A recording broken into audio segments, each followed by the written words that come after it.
गुरुवारच्या या प्रसन्न सकाळी मी डॉक्टर श्रेया महाजन आपणा सर्वांचं मनपूर्वक स्वागत करते आहे. आजचं हे चर्चासत्र आपल्यासाठी अत्यंत महत्त्वाचं आणि जिव्हाळ्याचं आहे.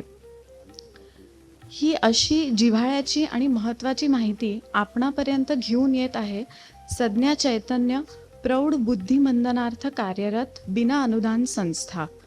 प्रौढ मतिमंद व्यक्तींना समाजाच्या मुख्य धारेत आणण्याचं कार्य व्रतम या संरक्षित कार्यशाळेमार्फत सज्ञा चैतन्य संस्था करते आहे हे आपणाला माहिती आहेच.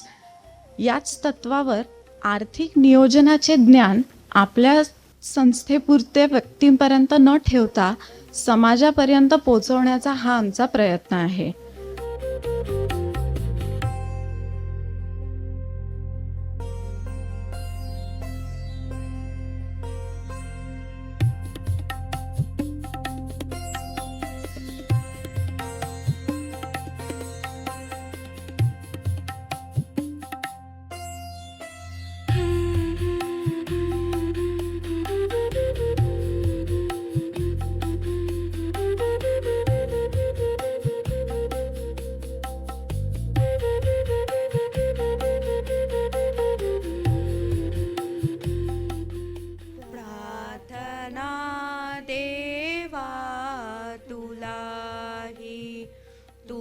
सदा जवळी रहा, मी जिथे जाईन तेथे प्रेम दृष्टीने पहा.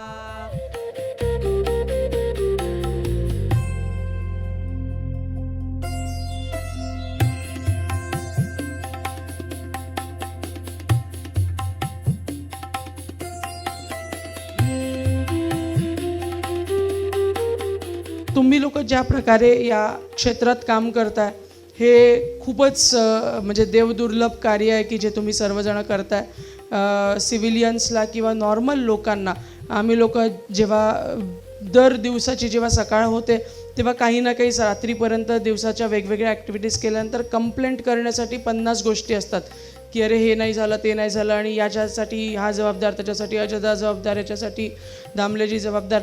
पण एवढ्या मोठ्या प्रॉब्लेम्सला किंवा हर्डल्सला फेस करून त्यांना त्यांच्या उद्यासाठी अतिशय चांगल्या प्रकारे जे तुम्ही एक अरेंजमेंट तयार करताय ते निश्चित समाज म्हणून खूप मोठी गोष्ट आहे.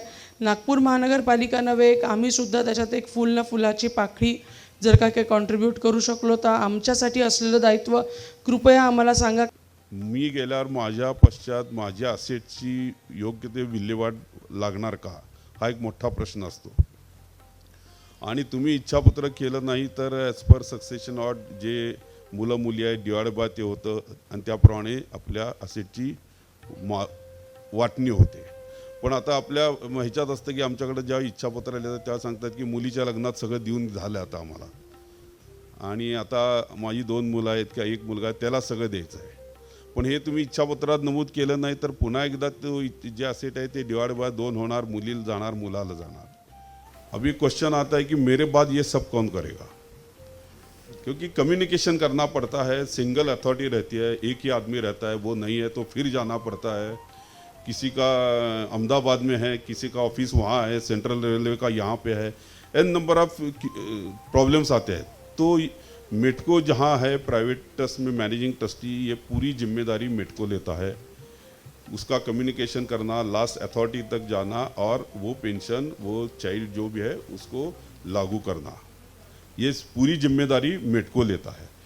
आप सबको पता है कि special child is a minor, उसको माइनर बोला जाता है और माइनर के नाम पे इन्वेस्टमेंट नहीं होती है. आज हम यहाँ पे इतना सीरियसली क्यों थॉट कर रहे हैं. 27 ईयर का बच्चा है, 15 साल का बच्चा है, 15 नहीं 22 साल का बच्चा है. सबसे बड़ा प्रॉब्लम ये है कि वो हरदम माइनर है. He is not able to take his own decision. तो एक मुझे चेक करना पड़ेगा.